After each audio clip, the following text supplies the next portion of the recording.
Hello friends, ఈరోజు ముచ్చట ఏంటంటే ఆఫీస్లో మస్తు వర్క్ ఉండే ఫ్రెండ్స్. అసలు ఎప్పుడు లేనంత వర్క్ ఈరోజే చేసిండేమో అనిపిస్తుంది నాకు. ఇంత కూడా రికన్ లేదు, పొద్దుగాల నుంచి సాయంత్రం వరకు.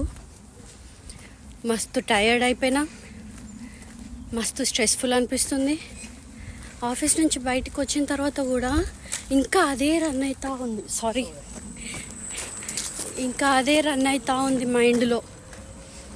సో ఏం చేసిన, నేను ఇంటికి వచ్చే దారిలో గ్రాసరీ స్టోర్ ఉంటుంది, పోయి ఒక ఐస్ క్రీమ్ కొనుక్కొచ్చుకున్నా.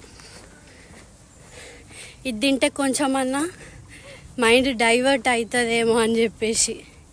నార్మల్గా మీరేం చేస్తారు ఒకవేళ ఫుల్ హెక్టిక్ వర్క్ ఉంటే ఆఫీస్లో? చెప్పండి, కింద కమెంట్ చేయండి. Okay, bye.